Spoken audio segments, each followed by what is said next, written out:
बोले द्वारिका में होली का पर्व आया और उस पर्व के आते ही ठाकुर जी तो खेल नहीं रहे थे। क्यों? होली देखते ही, रंग देखते ही व्रज की याद आती है। तो ठाकुर जी तो केवल खड़े होकर के यदुवंशियों को मंद मंद मुस्काते निहार रहे थे बस, और ठाड़े होकर के केवल देख रहे हैं यदुवंशियों को खेलते हुए। तब रुक्मणी आदि सब सखी, सब पटरानियों के मन में आया कि चलें श्याम सुंदर के पास न रंग लगावें। और जैसे ही जाकर के ठाकुर जी को रंग अंकित किया तो ठाकुर जी बड़े आनंद और भाव से रंग लगवा रहे हैं।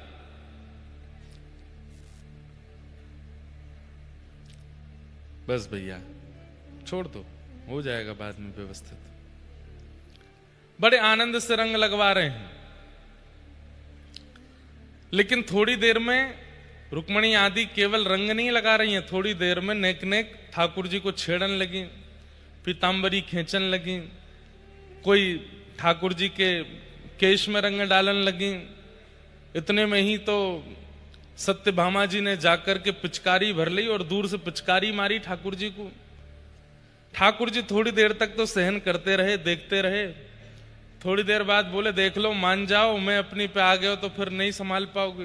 बोले हम चाह रहे हैं आप अपनी पे आ जाओ। भागवत जी में इस लीला का वर्णन है। तो ठाकुर जी बोले मैं अपनी पे आ जाऊंगा। तो रुक्मणी जी बोली आप आ जाओ अपनी पे, हम इसीलिए तो कर रही हैं ये लीला।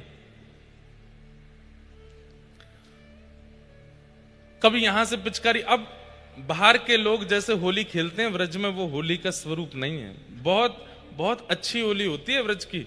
ये 2 तारीख से जो आपको व्रजमंडल में अनुभव होगा रोडों पर, ये व्रज के लोग नहीं है, ये बाहर के लोग हैं। ये उपद्रव करेंगे, किसी पर भी रंग डालेंगे, किसी पर भी पानी डाल देंगे। ये व्रज की होली नहीं है। कई बार मैंने कई वीडियोस देखे, रील्स देखी, और उसमें नीचे लिख देते हैं कि भाई बरसाने में, वृंदावन में ब्रज की ये होली का रूप आपने नहीं देखा। वहां पर चलते फिरते लोगों पर रंग डालना, उनके ऊपर विशेषकर माताएं बहनों को परेशान करना, रंग डाल करके, पानी डाल के, ये व्रज के लोग नहीं हैं। ये करने वाले लोग, ये सब मन चले लोग हैं। ये व्रज की होली का स्वरूप नहीं है। व्रज की होली बड़ी पवित्र होती है, बड़ी पावन होती है। अच्छा, कई लोग कहते हैं, आज ये जब से ये वीडियोस वगैरह बनने लगी ना, तो बहुत कुछ अनर्थ जैसा हो रहा है। अब ब्रज में गाली का प्रचलन है, गारी गाते ही हैं। अब वहां पर गारी गवती है बरसाने नंदगाम में, अब लोग उसकी वीडियो बना बना के डालते हैं, और फिर नीचे देखो लोगों के कमेंट बरसते हैं कि देखो भगवान के नाम पर लूट रहे हैं लोगों, खुद गाली गा रहे हैं। अरे वो गारी नियम है, गवती है। ठाकुर जी के सामने गाते हैं बैठ के गारी, ठाकुर जी को गारी देते हैं। उसका रूप स्वरूप कुछ और है, पर ये जैसे जैसे दिन बढ़ते जा रहे हैं तैसे तैसे लोग उसका गलत अर्थ निकाल करके धर्म को ह्रास, धाम को ह्रास, धाम के उत्सवों को ह्रास करते जा रहे हैं। हमें बहुत कष्ट होता है। मुझे लगता है 10-15 साल में बहुत भयावह रूप ना आ जाए कि इतनी होली का भी स्वरूप कहीं लुप्त ना हो जाए। इसलिए हमारी प्रार्थना है, आप रस लेने आते हैं, आनंद लेने आते हैं, आनंद लीजिए, रस लीजिए, व्रज की होली का सुख लीजिए। पर अनधिकारी लोग बैठे हैं दुनिया में, उसको प्रचलित करके व्यूज और कमेंट्स कमाने के लिए वीडियोस मत बना के डाला कीजिए। थोड़ी बात मानिए हमारी, कुछ चीजें गुप्त रहने दीजिए। वो इतने प्रकाश की नहीं, मानने वाला कोई नहीं है, लेकिन फिर भी हम बता रहे हैं। कथा में आके वीडियो बना लिया करो। यहां पे जो होली के स्वरूप होते हैं वो सार्वजनिक रूप के होते हैं, उनकी कर लिया करो। परंतु कुछ अंतरंग, अब बरसाने नंदगाम के लोग आपको निमंत्रित तो करते नहीं है कि आप आओ, वो तो उनकी तो हजारों सालों से परंपरा है, वो वैसे ही करते हैं। अब आप जाकर के वहां पर उस रूप को जब प्रदर्शित कर देते हैं तो फिर उसका फिर गलत मैसेज जाता है सब जगह। हमारी भावना, हमारी प्रार्थना है, थोड़ा उसको गुप्त रहने दो।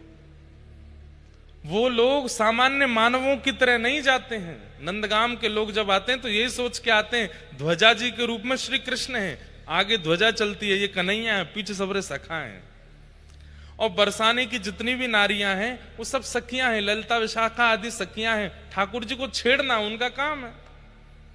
उसी भाव से होली होती है। हम देखते हैं मानव दृष्टि से, एक मानव दूसरे मानव को गाली दे रहा है, ओहो कितना अनर्थ हो रहा है यहां, तो वीडियो बना के डाल देते हैं। नहीं करना है ऐसा।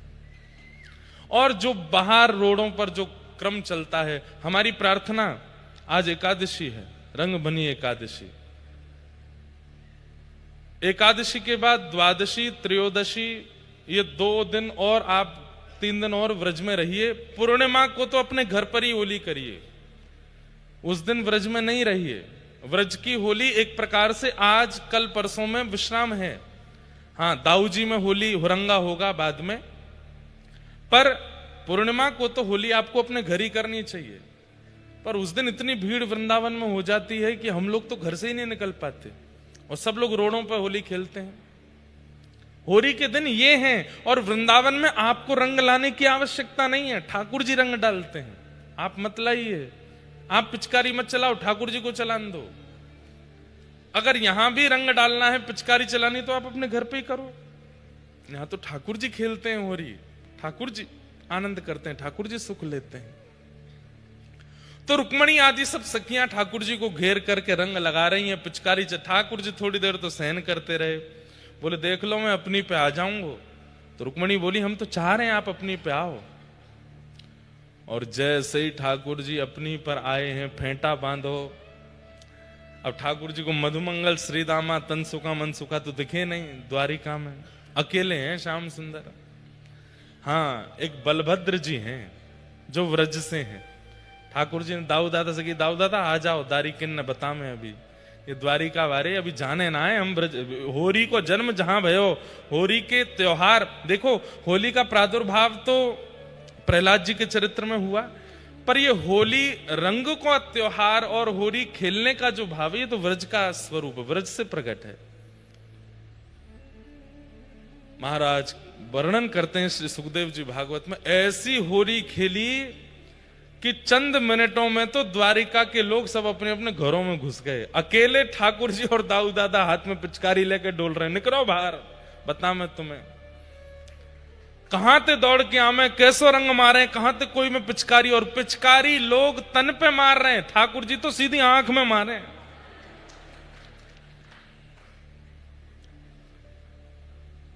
एक वो बड़ा प्रसिद्ध गाते हैं, मुझे स्मृति में नहीं, एक गोपी जाकर के उसकी आंखों में रंग पड़ गया है, तो जाकर के यमुना जी से अपना आंख धोती है, धोते धोते धोते धोते घंटों निकल जाते हैं। तब दूसरी गोपी कहती है, अरे रंग निकर गो, अब कहां धो रही है? तो वो कहे, एरी मेरी वीर मैं कैसे कहूं, कहां बताऊं, कौन सुने, अबीर तो निकल गयो पर अहीर निकरो नहीं, अबीर निकल गो। अच्छा, ठाकुर जी पिचकारी से थोड़ी मार रहे हैं, पिचकारी तो यहां रे, बाकी जाके सामने ठाकुर जी खड़े हो जाए, वह ध्यान ही ना रहे कि पिचकारी मारे मारे, वो तो आंखन ने देखते रह जाए, वो तो मुखमंडल देखते रह जाए। ठाकुर जी आंखन से ऐसे सहन चला में कि वो भूल जाए भागनो, खड़ो हो जाए। ठाकुर जी कहें और नेक सीधो हो, और सीधो हो जाए, नेक आंख खोल, और जैसे ही आंख खोले सोई ठाकुर जी पेट में दवा में पिचकारी सीधी आंख में ही मारे। आयो मजा। तो ठाकुर जी पिचकारी तो साधन है, बाकी तो मुख सो ही होली खेलें, वो तो नेत्रन सो ही वशीकरण करते भाई होली खेलें। शुक्राचार्य जी वर्णन करते हैं कितने इनके कपड़ा फट गए, गहने धुल करके समुद्र में बह गए, और महाराज पूरे द्वारिका में ऐसा उधम मचायो। अब तो सब घबरा रहे हैं, क्यों? ठाकुर जी घर के द्वार खोल खोल के भीतर घुस घुस के होली खेल रहे हैं। खेलोगे होरी मेरे संग? सबने हाथ पांव जोड़े। तो जैसे ठाकुर जी को याद आई, बरसाने में मैं जब ऊधम मचाऊं और जब सखी मुंह को पकड़ लें, तब कहा के हाँ हाँ खाओ पड़ो इन पैया, हाँ हाँ खाओ, हाँ हाँ मतलब कान पकड़ो, हाथ जोड़ो, और हाँ हाँ खाने को मतलब के बहुत दुल्लर तिल्लर है कि क्षमा मांगनो, अरे माफ कर दो मुझे गलती है गई, अरे अब नहीं करूंगो, हाँ हाँ खाओ, और परो इन पैया, किशोरी जी के चरणों में सिर झुकाओ, तब छोड़ेंगी आपको। तो आज ठाकुर जी भी सब रुक्मणी आदि पटरानियों से कह रहे हैं, हाँ हाँ खाओ पड़ो मोरी पैया। सबरी सखियां हा हा खा रही हैं, चरणन में गिर रही हैं। तब जाकर के ठाकुर जी बोले, लो पिचकारी अब आप लोग खेलो, हमें तो नेक रंग दिखानो। तो ऐसे ठाकुर जी ने द्वारिका लीला में श्रीमद् भागवत में वर्णित होली का रंग लिया, होली खेली है। ऐसी ये पावन होली ठाकुर जी खेल रहे हैं।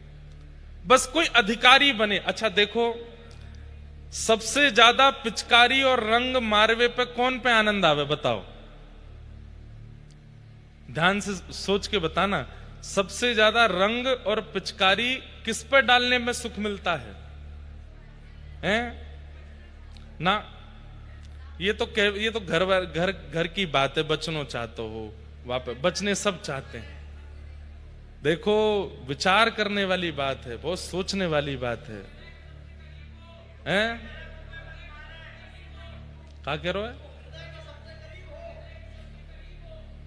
क्या कह रहे हो? हृदय के सबसे करीब हो, वहां पर रंग डालवे में आनंद आवे। चल झूठो, सुन भैया बात है, सुन जा। जो कोरो डोल रहो हो जो कोरो डोल रहो है, एक रंग नहीं लगो है वाकू। वैसे एक प्रकार से कहूं तो मैं, हैं, ऊपर से नीचे तक सफेद है भैया। जब ऐसो निकर के आवे कलफ बारे कुर्ता, एक सरवट नहीं है महाराज, बाल बाल बिल्कुल कड़े हुए हैं, आंख मांख बिल्कुल सदी है, नाक बिल्कुल ठीक है, मेकअप टचअप बिल्कुल बढ़िया करके डोल लो है, और महाराज बिल्कुल अदब से ये चाल ने को लड़खड़ा नहीं रहे है। वही पर रंग डारवे में आनंद आवे। आ जा दारी के तो बता, मैं समझ में आई बात। ठाकुर जी कौन पर रंग डारे हैं? जाके जीवन में कोई दाग ना हो, काम को दाग, क्रोध को दाग, लोभ को दाग। जो कोरो है, ऊपर से नीचे तक बिल्कुल कोरो है, भक्ति भाव रस से इतनो भोंदू बन चुको है, इतनो सीधा है गयो है, इतनो सरल है, इतनो सहज है कि वाकई जीवन में कोई दोष है ही ना, कोई दाग है ही ना, निर्दाग जो है। और निर्दाग है करके जब निकले, गुरु कृपा से बताए गए नियमन को पालन करे, नियम से रहवे वारो मतलब अदब से चले। सुबह उठ करके तिलक स्वरूप लगावे, माला जप करे, एकादशी व्रत करे, अनुष्ठान करे, नियम से रहवे, समय से सोवे, समय से उठे, ठाकुर जी की सेवा पूजा करे, ना कोई से दोस्ती, ना कोई से बैर, राम राम जपे, बिल्कुल प्रेम से रहवे। ठाकुर जी कहें बड़ो निर्दाग डोल लो, यही पे डारो रंग, यही ते खेलूंगा मैं होरी। समझ में आई बात?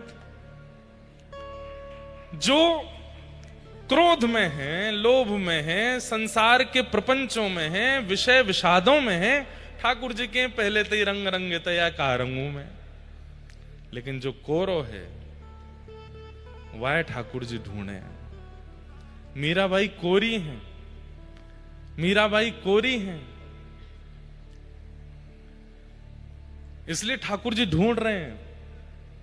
मीराबाई का एक पद है होली का, फागुन के दिन 4 होरी खेल मना रे, फागुन के दिन 4 होरी खेल मना। सब लोग गाओ, बहुत अच्छा पद है। फागुन के दिन 4 होली खेल मना रे, फागुन के दिन 4। देखो, मैं रोज रोज नहीं समझाऊंगा आपको, मैं रोज कहूं, इतना बढ़िया कंठ है, स्वर है, जीव है, माहौल है, संगति बैठी है, भागवत जी सामने, होली के दिन है, वृंदावन में बैठे हो आप। अरे उन लोगों से पूछो जो दिल्ली से निकल रहे हैं, लेकिन उनके रिश्तेदार कह रहे हैं मत जाओ वृंदावन, बहुत भीड़ होगी, गाड़ी भीतर ना जान देंगे, रूम नहीं मिलेंगे, कमरा नहीं मिलेंगे, और कोने में बैठे बैठे रो रहे होंगे कैसे जाएं, कोई जान नहीं दे रहा है। उनकी चिंता ना करके अपने भाग्य की सराहना करो, वृंदावन में बैठे हो।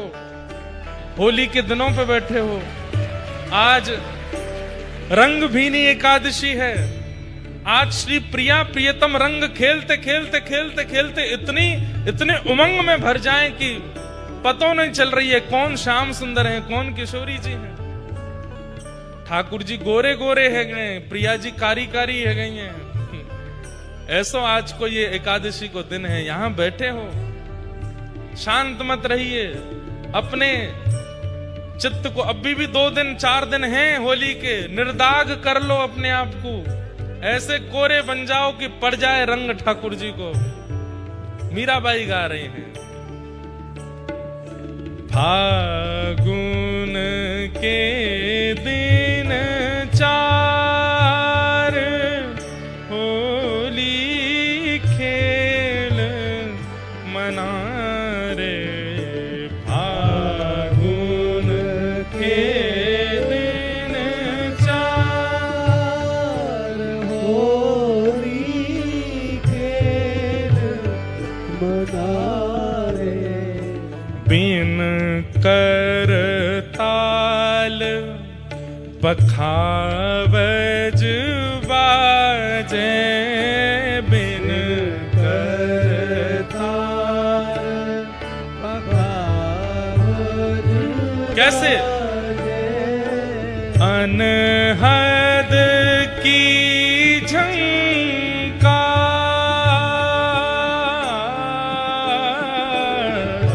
अनहद की झंकार। हे बिन सुर राग 36 गावे, बिन सुर ताल 36 गावे। होली कैसी है? बिन करताल पखावज बाजे, बिना हाथों की पखावज बज रही है। कैसे? अनहद की झंकार, हृदय रूपी अनहद झंकृत है रो वासे बज रही है। होली में कोई साज की जरूरत नहीं होती। रंग रंगित व्यक्ति को देखो बिना साज की झूम झूम के नाच रहा है वृंदावन की गली में, रोडन पे। कोई ताल तो बज नहीं रही, फिर कैसे नाच रहे हो? बोले अनहद झंकार रो है वाको।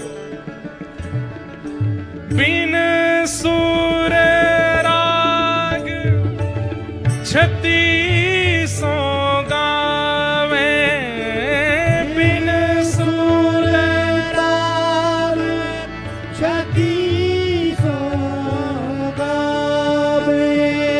रोम रोम रंग सार होली खेल मना रे। फागुन के दिन 4 होली खेल मना रे। फागुन के दिन 4 होली खेल मना रे।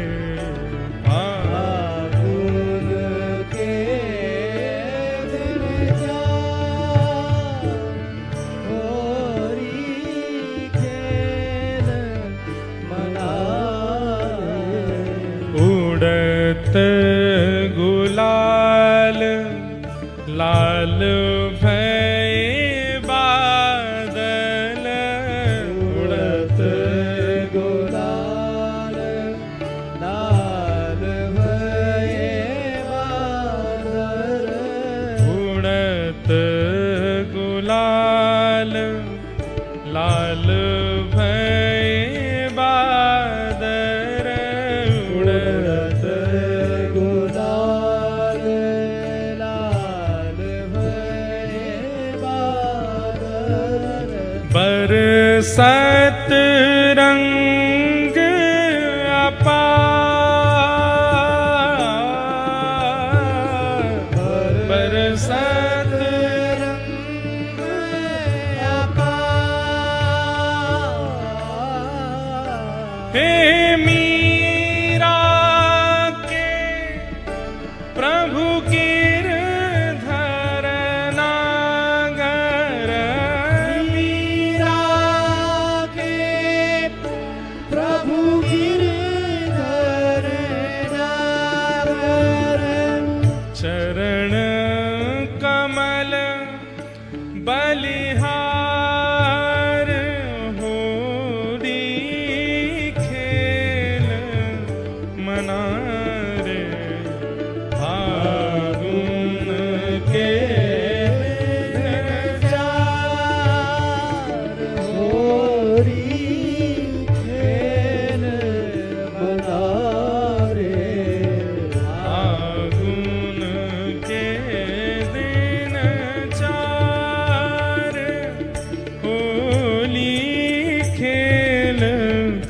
मना रे फागुन के दिन चार होली खेल और मना एक पंक्ति बहुत सुंदर कहती है मीराबाई, ओ शील संतोष की केसर घोरी, शील संतोष की केसर घोरी प्रेम प्रीत पिचकार,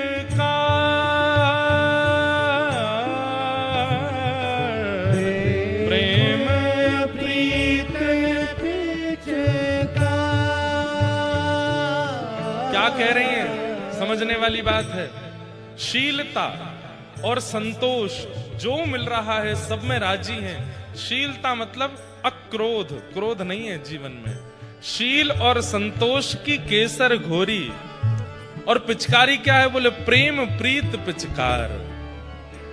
आहा, शील संतोष की केसर घोरी, शील संतोष की केसर घोरी प्रेम प्रीत पिचकार,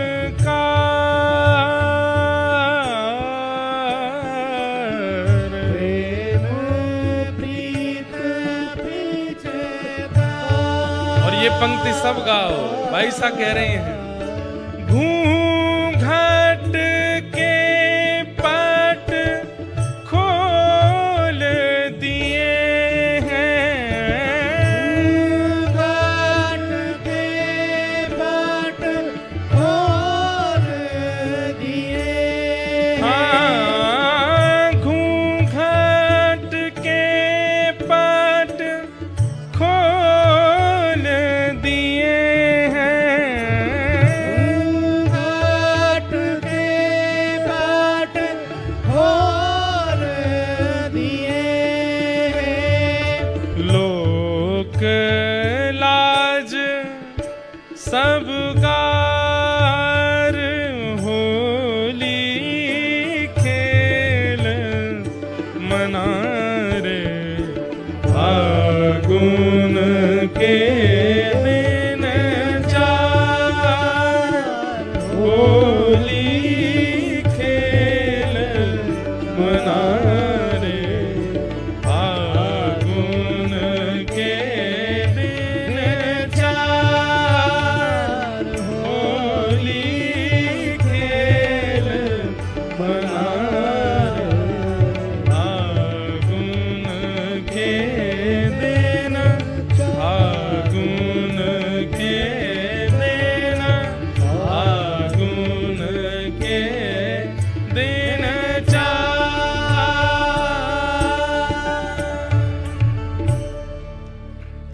शील संतोष की केसर घोरी, शील संतोष की केसर घोरी प्रेम प्रीत पिचकार,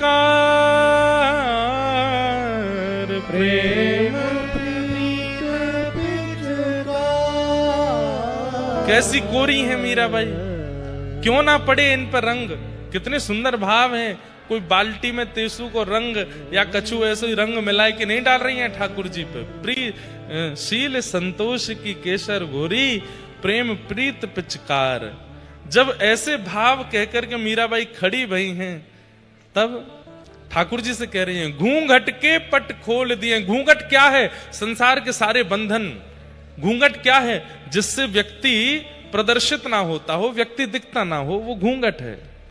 घूंघट के पट खोल दिए हैं मतलब संसार के जितने बंधन हैं, जो कोई भी बंधन आपसे मिलने में बाधा बन रहे हैं, घूंघट के पट खोल दिए हैं। घूंघट के पट खोल दिए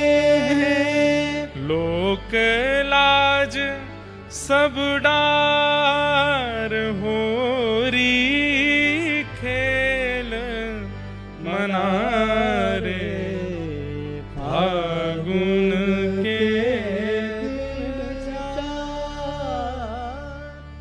मीरा के प्रभु गिरधर नागर मीरा के प्रभु गिरधर नागर चरण कमल बलिहार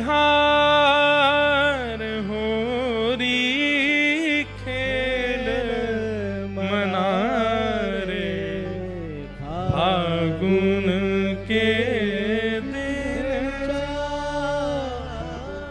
तो ऐसे बन के रहो कि ठाकुर जी को रंग डारवे को मन होए, स्वयं ही संसार के रंग में रंगित हो, तो फिर कहां से रंग डारें ठाकुर जी। एक प्रकार से होली ही ऐसो पर्व है जहां सो कृष्ण भक्ति प्रजायते। ठाकुर जी की भक्ति प्रकट होनी होगी तो इन 40 दिनान में है जाएगी। रंग डार दें बस ठाकुर जी।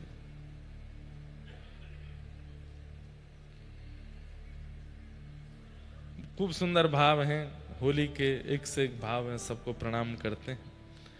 कथा में प्रवेश करते हैं। नंदस्त्वात्मज उत्पन्ने जाता ह्लादो महामना आहूय विप्रान वेदज्ञान स्नातः सुचिरलंकृतः वाचयित्वा स्वस्तेनं जातकर्मात्मजस्य वै कारयामास विधिवत पितृदेवार्चनम तथा। नंद जी के घर लाला भयो है और नंदस्त्वात्मज उत्पन्ने जाता ह्लादो महामनाः। बहुत सुंदर बात। नंद बाबा के चित्त में अत्यंत आह्लाद उत्पन्न हुआ। वास्तव में श्री कृष्ण का प्रादुर्भाव चित्त में ही होता है। अत्यंत प्रसन्नता, अत्यंत आह्लाद। अत्यंत आह्लाद किसको कहते हैं? जो व्यवस्थाओं से आपको प्रसन्न करते हैं वो संसारी विषय है, और जो बिना व्यवस्था के भी आपको प्रसन्न कर दे वो आह्लाद है। अभी आप लोग जमीन पे बैठे हो, पीछे कोई सपोर्ट नहीं है, इतने बढ़िया कोई गद्दे नहीं है, सामान्य सी व्यवस्था है, सामने जालियां लग रही हैं। कभी कभी ऐसा लगता है जेल में बैठे हैं क्या। और कई लोग तो ऐसे पकड़ के कथा सुनते हैं, कैदी उम्र कैद है गई है, हो ही गई है। ठाकुर जी ने अपनी भक्ति में उम्र कैद कर दिया हमको। तो क्या बता रहा था मैं? आह्लाद। तो अभी आप लोगों की जो व्यवस्था है, शरीर की ये मांग नहीं है। शरीर तो इससे बहुत कुछ अच्छा मांगता है, पर कथा में जब आप लोग बैठते हैं तो उस समय जो आपकी शारीरिक स्थिति है वो अति व्यवस्थित नहीं है, लेकिन फिर भी आप इतने प्रसन्न हो, फिर भी आप इतने आनंदित हो। कई लोगों के नेत्र सजल होते रहते हैं, कई लोग नेत्र बंद करके एक टक 4 घंटे ऐसी कथा सुनते रहते हैं, कई लोग इतने व्याकुल स्थिति में रहते हैं। इस समय अव्यवस्था में जो आपको प्रसन्नता हो रही है, यही श्री कृष्ण है, यही श्याम सुंदर हैं। आप लोग क्यों ऐसा सोचते हैं कि श्याम सुंदर सामने आएंगे तो ही मानेंगे कि ये श्याम सुंदर का दर्शन है? नहीं, आप ये क्यों नहीं मानते?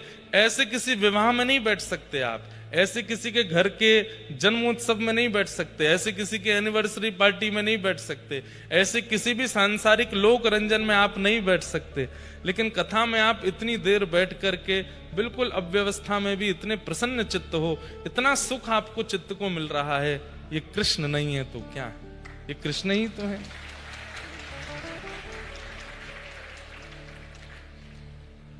कितने लोग अपना व्यापार छोड़ के, और एक बात बोलूं, गुप्त बात, बोर्ड वाले बच्चे तो नहीं आ पाए, कई ऐसे बच्चे हैं वो बोले री एग्जाम दे लेंगे लेकिन हम तो वृंदावन जाएंगे, कथा सुन के आवेंगे, दोबारा बैक आ जाएगी, री एग्जाम दे देंगे लेकिन कथा में तो जानो है। कितने लोग ऐसे भी आए हैं। तो इतनी सारी अव्यवस्थाओं में भी आपकी प्रसन्नता, ये कैसे हो सकती है? संसार में तो हम सुखी तभी होते हैं जब हमारी व्यवस्था अच्छी हो। अव्यवस्था में हम सुखी नहीं रह सकते। लेकिन यहां आप सुखी हो, ये सुख नहीं है, ये आह्लाद है, और यही श्री कृष्ण है। ये जो आपको 3 घंटे अनुभव होता है, ये जिस दिन 365 दिन होने लग जाएगा, उसी दिन आप में से कोई एक भक्त बन जाएगा जिसको श्याम सुंदर का प्रत्यक्ष साक्षात्कार है। मीराबाई को यह सुख, जो सुख आपको 3 घंटे अनुभव होता है, 2.5 घंटे अनुभव होता है, 4 घंटे अनुभव होता है, मीराबाई को सोते चलते फिरते उठते बैठते खाते पीते हर समय यह सुख अनुभव होता है। अभी कथा कान सुनते हैं, अभी कथा चित्त सुनता है। एक स्थिति हो जाएगी कि रोम रोम और प्रत्येक अंग से यही भाव प्रकट होता रहता है। हम तो 365 दिन कथा करते हैं, लेकिन हां, संसार पकड़ता है कई बार, लेकिन हर परिस्थिति में कुछ ना कुछ भगवत अनुभूति होती रहती है। लाइट चली जाए तो समझो ठाकुर जी आ गए, कछु चीज ऊपर गिर जाए तो समझो ठाकुर जी पीट रहे हैं, डांट रहे हैं, तेने कुछ अपराध कियो होगो। चलते चलते गिर गए, पाम में मोच आ गई तो ठाकुर जी कह रहे हैं नेक देर आराम कर ले, बहुत डोले आया, आराम कर। अनुकूल मिल जाए तो कृपा, प्रतिकूल मिल जाए तो कृपा। तुकाराम जी महाराज की पत्नी उनको बहुत डांटती फटकारती थी। छत्रपति शिवाजी महाराज श्री तुकाराम जी महाराज से दीक्षा लेने के लिए गए, तो श्री तुकाराम जी महाराज से छत्रपति शिवाजी ने पूछा कि आपकी इतनी बड़ी आध्यात्मिक स्थिति का कारण क्या है? तो उन्होंने 3 नाम लिए, 2 नाम तो गुप्त थे, उनकी कृपा, इनकी कृपा, और तीसरा नाम अपनी पत्नी का लिया। तो शिवाजी महाराज बोले, पत्नी तो आपकी बड़ी प्रतिकूल है महाराज, ये तीसरा नाम मुझे पचा नहीं। वो तो दिन भर आप पे चिल्लाती रहती है, आप पे हाथ तक उठा देती है, आपको इतना खरा खोटा कहती है। बोले इसीलिए तो इतना चिल्लाती मारती पीटती खरा खोटा बोलती है, तभी तो मेरा गृहस्थ में मन नहीं लगता, उतना मन भी मेरा ठाकुर जी में ही लगता है। इसीलिए तो उसकी कृपा है, वो नहीं डांटती फटकारती तो उसमें मन लगा रहता। अच्छा है, विपरीत है तो उसके हिस्से का भी प्रेम में ठाकुर जी से ही करता हूं। तो फिर तो शिवाजी महाराज बोले, आप तो संध्या होते ही घर जाते हो, पत्नी के साथ गृहस्थाश्रम का निर्वाह। बोले वो मेरा शरीर करता है, मैं मन से नहीं करता। मन से तो मैं विट्ठल को बिक चुका हूं, और उसमें बहुत बड़ी कृपा मेरी पत्नी की है। वो अगर अनुकूल होती, जैसी मैं चाहता वैसी होती, तो वो जो कुछ प्रतिशत है वो भी वो ले जाती। अच्छा है वो प्रतिकूल है, उतना भी मैं ठाकुर जी को दे देता हूं। ऐसा हम बन जाएं कि हमारे जीवन में आने वाली प्रत्येक प्रतिकूलता, उसमें भी हम ठाकुर जी की अनुभूति करने लग जाएं। अनुकूलता हो, प्रतिकूलता हो, सांझ हो, सवेरा हो, अच्छा हो, बुरा हो, भला हो, हर स्थिति भगवत इच्छा जैसी लगने लग जाए, समझ जाइए कि बस अब आप भक्ति पथ के एक पड़ाव को पार कर चुके हैं। 365 दिन एक ही स्थिति रहे, बस। आह्लाद श्री कृष्ण है। नंद बाबा के चित्त में आह्लाद हुआ है। नंदस्त्वात्मजोत्पन्ने जाताह्लादो महामनाः आहूय विप्रान् वेद ज्ञान स्नातः सुचिरलंकृतः। अत्यंत आह्लाद में आ गए, ब्राह्मणों को बुलाया, ब्राह्मणों ने आकर के स्वस्ति वाचन किया, ठाकुर जी का तिलक करके पूरे व्रजमंडल में बधाई गब रही है, सब उत्सव मना रहे हैं। रमा क्रीडन मभून नृप। हमारे पूज्य नाना जी एक भाव सुनाते थे, नंद बाबा ने इतने रत्न लुटाए, इतने रत्न लुटाए, इतने रत्न लुटाए कि पहले तो कुछ दिन ब्रजवासी लूटने लगे, लूटते लूटते फिर ये हुआ कि अब जेबों में जगह नहीं बची तो घरों में जाके रखने लगे। कहते हैं स्थिति हो गई घरों में भी जगह नहीं बची, तो अब क्या करें, जो लूटा हुआ था उसको दूसरों पर लुटाने लगे। मतलब एक की जगह अनेक नंद बाबा हो गए। हर अटारी पर एक नंद बाबा जैसा एक ब्रजवासी खड़ा है, और वहां नंद बाबा नंद भवन पर लुटा रहे हैं, थोड़ी दूर पर एक अटारी पर एक दूसरा ब्रजवासी भी नंद बाबा बन के वो भी लुटा रहा है। क्यों? इतना लूट चुका है कि इतना हो गया कि वो भी लुटा रहा है। तो हमारे पूज्य नाना जी कहते, उनके व्रज के साहित्य, व्रज के भाव इतने सुंदर होते थे। इस समय अगर हमारे पूज्य नाना जी होते तो वो नंदगांव बरसाने में ही होते। 85 की उम्र तक हमारे नाना जी ने एक बार भी नंदगांव बरसाने की होली नहीं छोड़ी।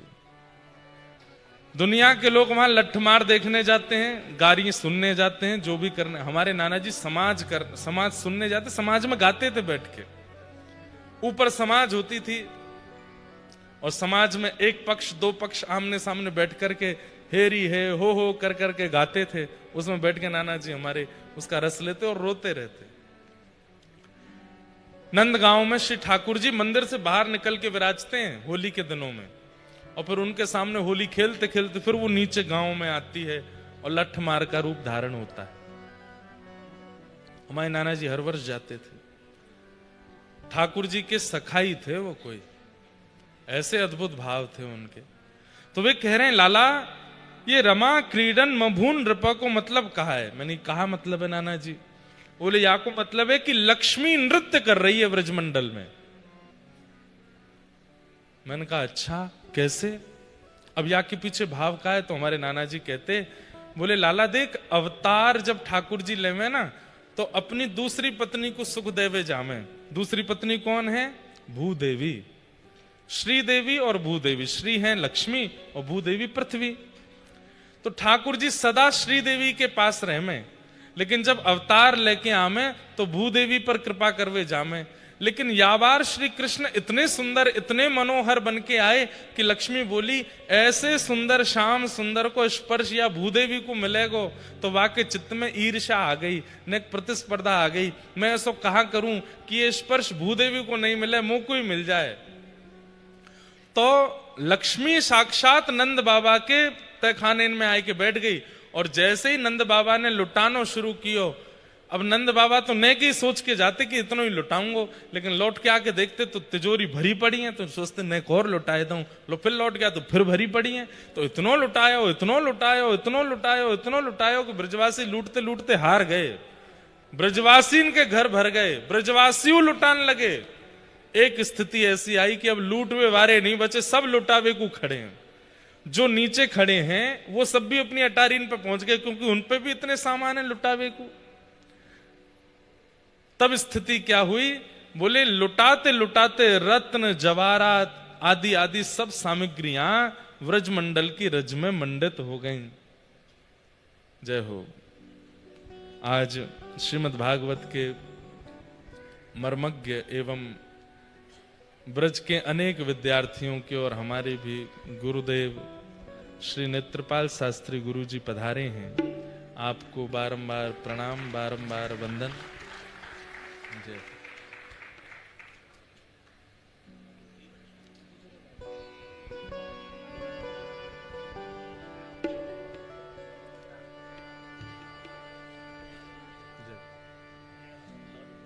जय हो, जय हो।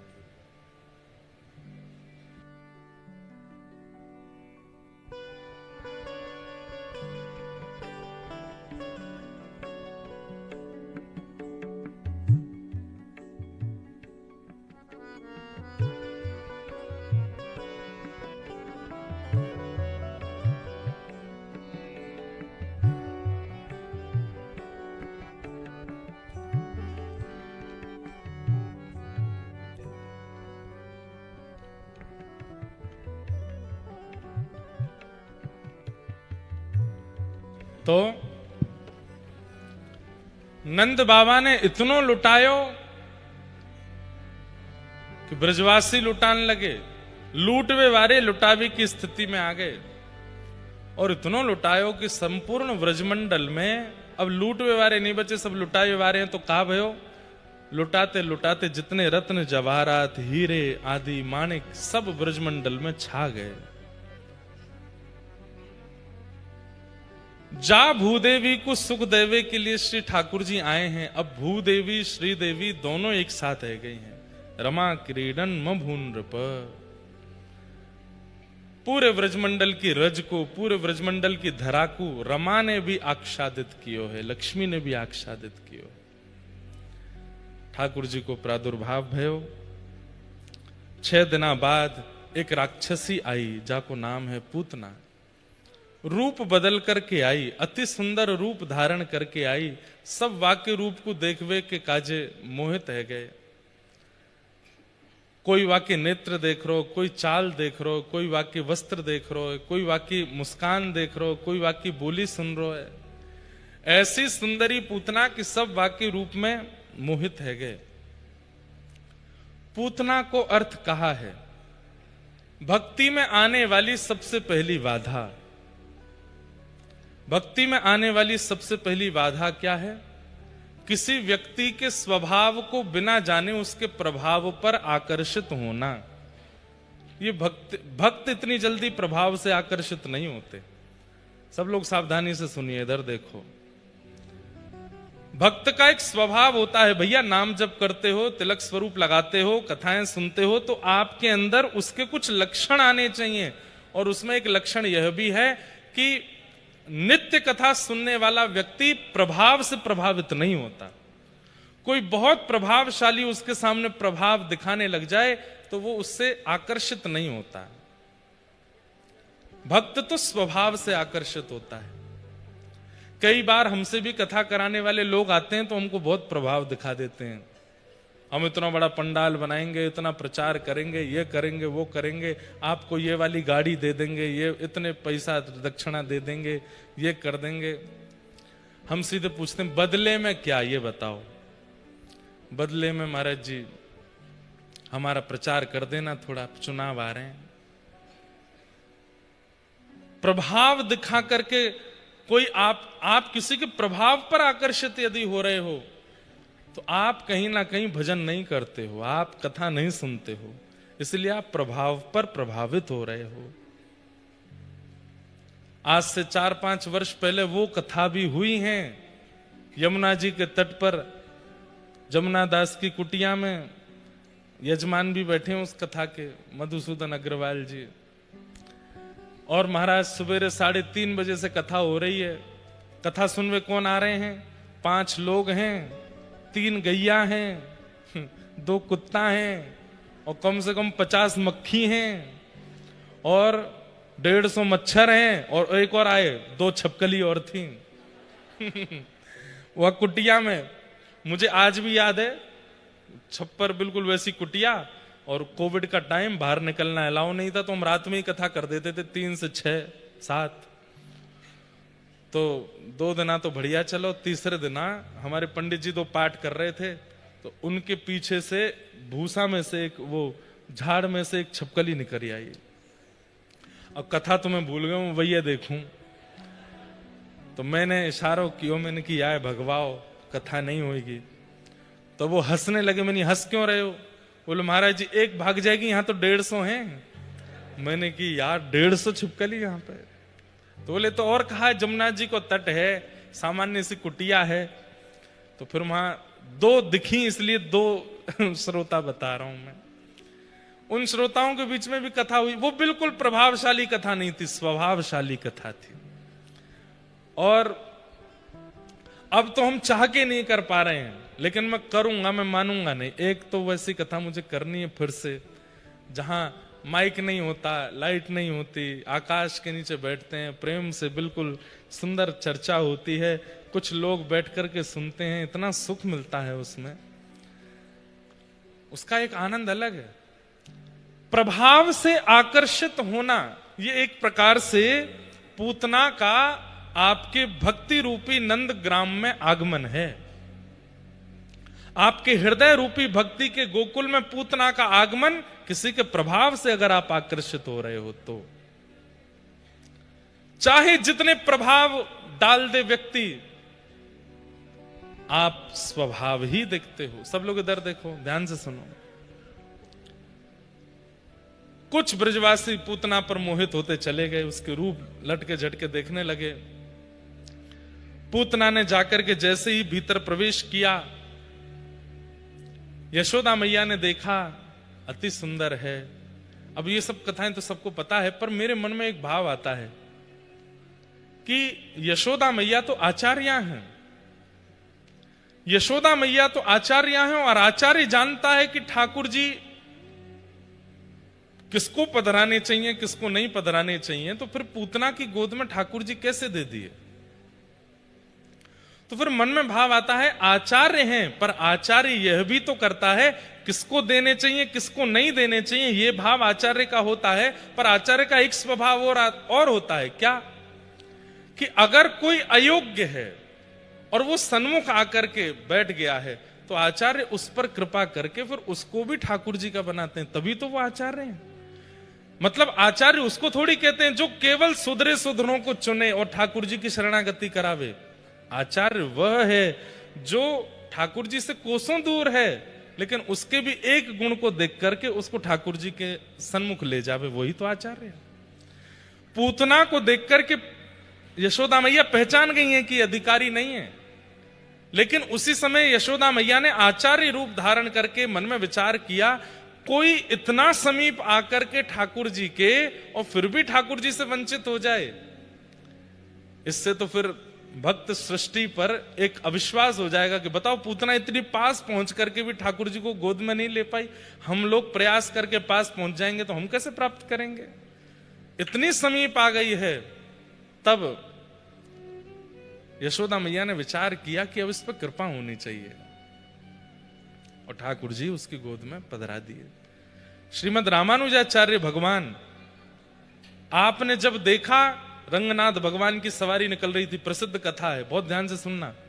रंगनाथ भगवान की सवारी निकल रही थी और तभी पूरा नगर रंगनाथ भगवान की सवारी को देखने में मग्न है, लेकिन तभी क्या देखते हैं कि एक परम सुंदरी स्त्री चल रही है और उसके ऊपर छतरी लेकर के उल्टा चल रहा है उसका पति, उसके रूप को देखने के लिए। उसके लिए रंगनाथ जी का प्रभाव उस पर नहीं पड़ रहा। इतने भक्त समाज का प्रभाव, इतना कीर्तन, इतनी जोर जोर से अबीर गुलाल उड़ाए जा रहे हैं, उसका कोई प्रभाव उस पर नहीं। वो तो बस छतरी लेके अपनी पत्नी को देखता हुआ उल्टा चल रहा है। सब लोग हंसी करने लगे, राम राम राम, कितना भोगी, कितना कामी, कितना संसारी जीव है। ठाकुर जी की सवारी के सामने भी पत्नी पर ही इसकी दृष्टि अटकी है। लेकिन आचार्य तो आचार्य है। आचार्य ने देखा और तुरंत अपने शिष्यों से कहा, ये धनुर्दास उसका नाम, धनुर्दास को बोलो मुझसे आके मिलेंगे। धनुर्दास जी के पास जाकर के शिष्यों ने कहा, गुरुदेव ने बुलाया, आचार्य चरण ने बुलाया है। बोले अभी तो मैं नहीं आ पाऊंगा। तो बोले कब आओगे? बोले जब पत्नी स्नान करने को जाएगी उतनी देर में फ्री रहता हूं, तब आऊंगा, नहीं तो मैं उसको देखने में व्यस्त रहता हूं। बताइए कैसी आसक्ति देखने में। पत्नी स्नान को जा नहीं रही थी, वो तो गई जबरदस्ती कि आचार्य बुला रहे हैं जाओ, नहीं जाओगे जब तक मैं स्नान करने, तो मैं जा रही हूं स्नान करने, तुम जाओ। दौड़ा दौड़ा गया, आचार्य चरण प्रणाम, स्वीकार करें, जल्दी बताएं क्या आज्ञा। बोले आज सुबह हमने देखा रंगनाथ प्रभु की यात्रा निकल रही थी, पर तुम फिर भी अपनी पत्नी के ऊपर से दृष्टि नहीं हटा रहे थे।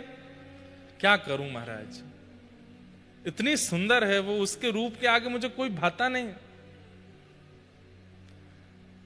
आचार्य चरण बोले यदि उनसे सुंदर कोई दिख गया तो इतना विश्वास है कि कहता है उससे सुंदर कोई नहीं होगा, ये मैं जानता हूं, वो सबसे सुंदर है। आचार्य चरण बोले मैंने फिर भी दिखा दिया तो? बोले दिखा दिया तो मैं आपके सामने वचन देके कहता हूं, जीवन भर उसी को देखूंगा जिसको आप दिखाओगे, और उसके अलावा किसी को नहीं देखूंगा। पर मेरी पत्नी से सुंदर कोई होगा नहीं। आचार्य चरण बोले चलो मेरे साथ। गए, भीतर रंगनाथ भगवान से कहा, ये नम रक्ष जगन्नाथ, हे प्रभु, द्वार पर एक दर्शनार्थी खड़ा है, उसमें दर्शन का चाव बहुत है, पर संसार के प्रति है, एक बार अपनी छटा दिखा दो अद्भुत। जैसे ही धनुर्दास आगे खड़ा हुआ, पर्दा हटाया, श्री रंगनाथ भगवान जो पौड़े थे शेषनाग पर, तुरंत उठ करके बैठ गए, मंद मंद मुस्कान लगे। कमल नेत्रों से जैसे ही धनुर्दास को देखा, शंख चक्र गदा पद्मधारी ठाकुर जी को देख करके धनुर्दास तो मोहित हो गया, इतने सुंदर, श्याम सुंदर। अब तो जैसे ही ठाकुर जी पुनः मूर्तिमत हुए, अब तो धनुर्दास रोने लगा, फिर से दिखा दीजिए, फिर से दिखा दीजिए आचार्य चरण।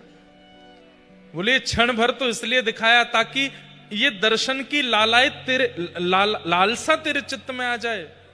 पर अब बता, है सुंदर? देखेगा अब अपनी पत्नी को?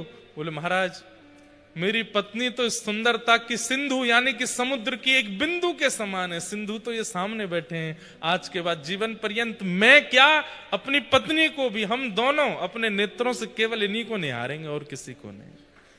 और लगा दिया। आचार्यों का तो स्वभाव है, आचार्यों का तो स्वभाव है अयोग्यों को योग्य बनाना। वो योग्यों को ही योग्यता प्रदान करें, ये आचार्य स्वरूप नहीं है। और श्री यशोदा जी तो आचार्य हैं। जब उन्होंने देखा कि ये पूतना है, अब देखो प्रकट रूप में, प्रकट लीला में तो वो केवल यशोदा हैं। और वो रूप देख करके अब हम बताते हैं कथा में कि यशोदा मैया के मन में आई, इतनी सुंदर बन के आई है, या गोद में लाला दे दूं। पर वाकई पीछे परोक्ष लीला भी तो है कि वो आचार्य हैं। और आचार्य अयोग्य को भी योग्यता देती है। तुरंत ठाकुर जी उसके गोद में दे दिए। भगवान ने पूतना को नहीं देखा। क्यों? अपने वास्तविक रूप में नहीं आई है, रूप बदल करके आई है।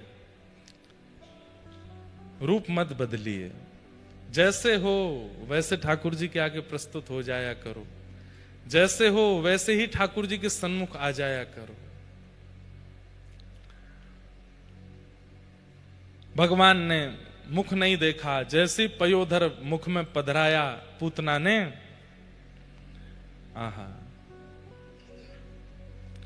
तस्मिन् स्तनं दुर्जरवीर्यमुल्वणं घोराङ्कमादाय शिशोर्ददावथ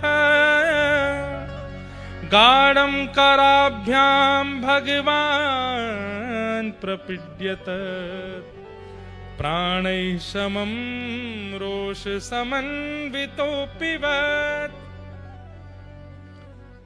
जैसे ही पूतना ने अपना पयोधर भगवान के मुख में दिया, ठाकुर जी ने पहले उसके विष को पिया, उसके दुग्ध को पिया, रस तत्वों को पिया, पुण्यों को पिया, पापों को पिया, और अंत में प्राण समम रोष समन्वितो पिबत।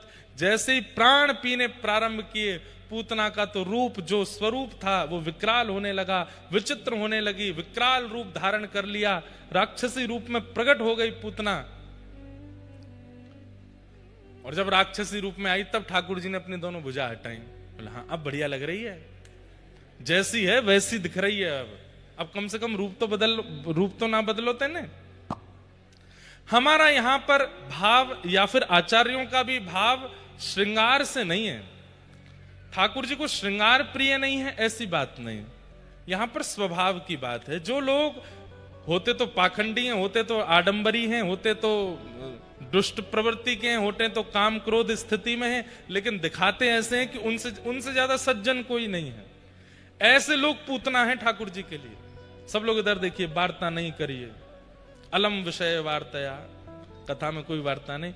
और देखो जो बाहर अब लोग खड़े हैं, जगह नहीं है अंदर, और बीच बीच में आ रहे हैं, तो अब लॉक कर दो, उठ के नहीं जामे कोई भी।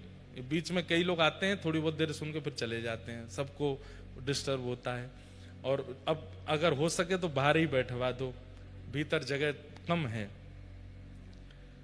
क्या निवेदन कर रहा था मैं, क्या बता रहा था? हैं?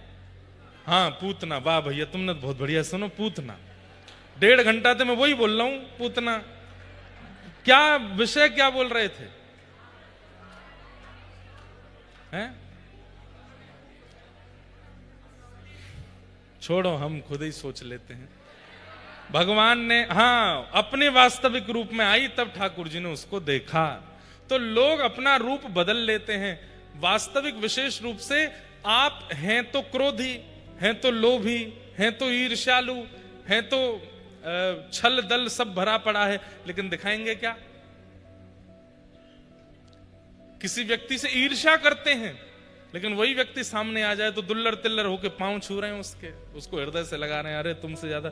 अब इसमें ये भी एक प्रश्न मुझसे किसी ने किया, महाराज जी मान लीजिए हम किसी से ईर्ष्या करते हैं, वो सामने आ जाए तो सामने भी तो ईर्ष्या नहीं करनी चाहिए, सामने तो प्रेम ही करना चाहिए।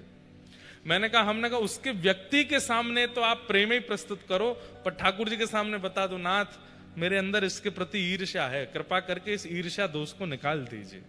ठाकुर जी के सामने तो स्वीकार करो, कम से कम अपनी राक्षस प्रवृत्ति को, अपने उस दुष्ट प्रवृत्ति को ठाकुर जी के आगे परोस दो, नाथ हम ऐसे हैं।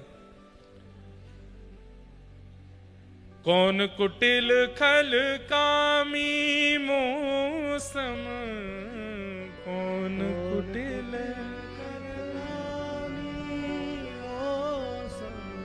कुब्जा भगवान के सन्मुख आई है, सुंदर नहीं है, 3 जगह से कमर टेढ़ी है, लेकिन चंदन हाथ में लेके जा रही थी। ठाकुर जी ने तुरंत उसकी ओर देखा, अपना एक चरण उसके पैर पर रख के थोड़ी पकड़ करके ठाकुर जी ने उसको सुंदर ही बना दिया। क्यों? रूप नहीं बदला है, ऐसी ही पूतना है, पर पूतना रूप बदल करके आई है, ठाकुर जी उसको देख नहीं रहे हैं। पुनः कहूंगा, यहां पर बाह्य स्वरूप नहीं, भीतर अंतरंग भाव की बात हो रही है। कई लोग बड़े ज्ञानी हो जाते हैं, उनका काम एक ही रहता है, दूसरों को केवल और केवल नीचा दिखाते रहना, सब में गलतियां निकालते रहना, सबके बारे में अनर्गल बोलते रहना। ये स्वरूप नहीं होता। हरिराम व्यास जी अत्यंत ज्ञानी थे और वो जा जा करके चुनौती दे करके विद्वानों को परास्त करते थे। जब पहुंचे काशी, ब्राह्मणों ने जाकर के विश्वनाथ भगवान से कह दिया कि अब हरिराम व्यास आए हैं काशी के ब्राह्मणों को हराने के लिए। तो विश्वनाथ भगवान एक विप्र का रूप धारण करके गए और जाकर के हरिराम व्यास जी से केवल एक प्रश्न किया, क्या? बस इतना बता दीजिए, विवेक किसे कहते हैं? हरिराम व्यास जी बोले, सद असद का जिसको ज्ञान हो गया हो उसको विवेक ही कहते हैं। ये प्रश्न क्यों पूछ रहे हो? बोले इसलिए पूछ रहे हैं कि तुमको विवेक हो गया। हरिराम व्यास जी से बोले। व्यास जी क्रोध में तिलमिला गए, कौन हो तुम, ऐसे कैसे बोल सकते हो? अरे तो विवेक हो गया कि नहीं, यही तो पूछ रहे हैं। क्या तुम पढ़ लिख करके विद्वान इसीलिए बने थे कि दूसरों को हराते ही रहो? अरे विद्वान बने हो तो ठाकुर जी के यश का, ठाकुर जी की कीर्ति का श्रेष्ठ रूप से लोगों के हृदय में संचार करके उनको सुधारो। दूसरों को परास्त करना, हराना, अपनी विजय घोषित कर देना, इसके लिए विद्वान बने हो। हरिराम व्यास जी तो थोड़े घबरा से गए, बोले तुम सामान्य ब्राह्मण नहीं हो, कौन हो, अपना रूप दिखाओ। तुरंत महादेव प्रकट हो गए और प्रकट होकर के कहा, अरे विशाखा। हरिराम व्यास जी बोले, आपने मुझे विशाखा क्यों कहा? बोले नेत्र बंद करो। तुरंत शंकर जी ने सिर पर हाथ धर के पूर्व का रूप दिखा दिया। यही विशाखा सखी हैं जो कलिकाल में हरिराम व्यास के रूप में प्रकट हुए हैं। विशाखा,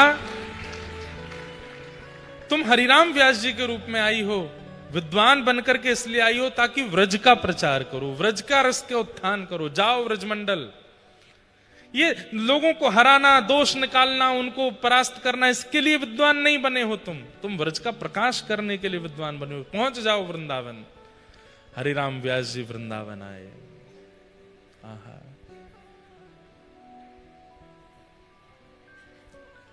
वृंदावन की शोभा निरखत मेरे नैन से रात, वृंदावन प्यारो वृंदावन, वृंदावन प्यारो वृंदावन, हे श्री वृंदावन मेरो वृंदावन, ओ वृंदावन। हरिराम व्यास जी का पद है, पहली बार वृंदावन आए हैं और वृंदावन की शोभा देख करके, वृंदावन का रूप देख करके व्यास जी गा रहे हैं। हाँ, वृंदावन की शोभा निरखत, वृंदावन की शोभा निरखत, वृंदावन की शोभा निरखत, वृंदावन की